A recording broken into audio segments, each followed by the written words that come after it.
Video भले सबसे पहले अहाँ तक पहुँचे। अहाँ सब इस चैनल के लाल निशान दबा के सब्सक्राइब करूँ और बगल में घंटी के निशान के जरूर से जरूर दबाएं।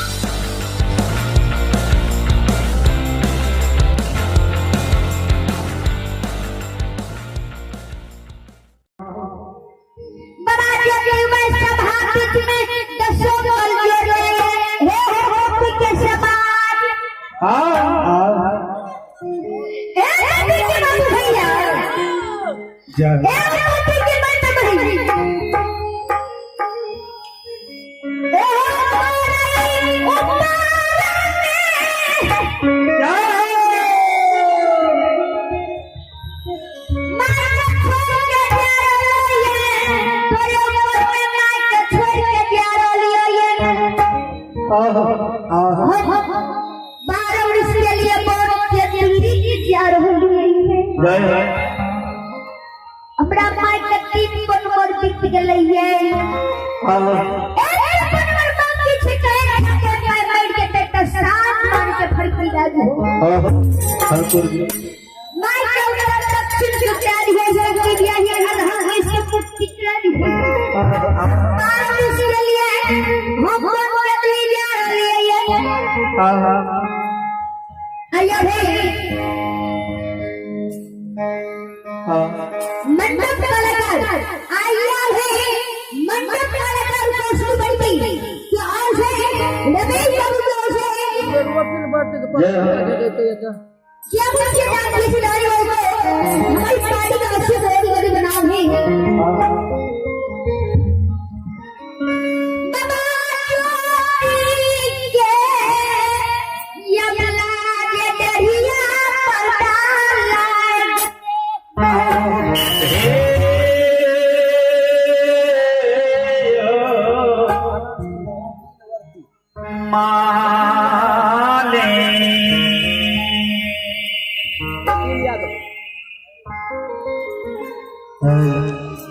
वकील यादव से आग्रह है कि आप मंडप के पास आवे, आपको बुला रहा है। वकील यादव से आग्रह है कि आप मंडप के नजदीक आवे, आपको बुला रहा है।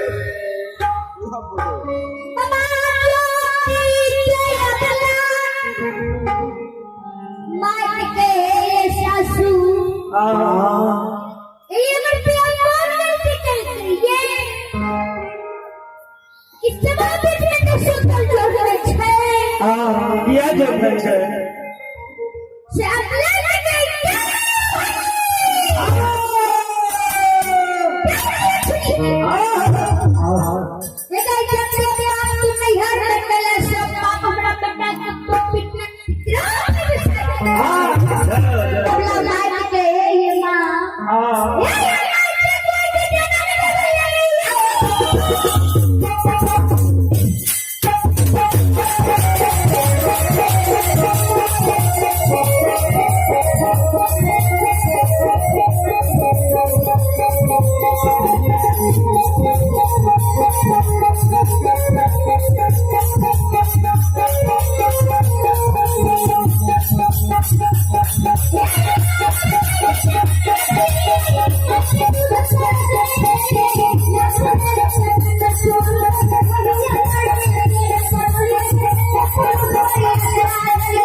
Oh,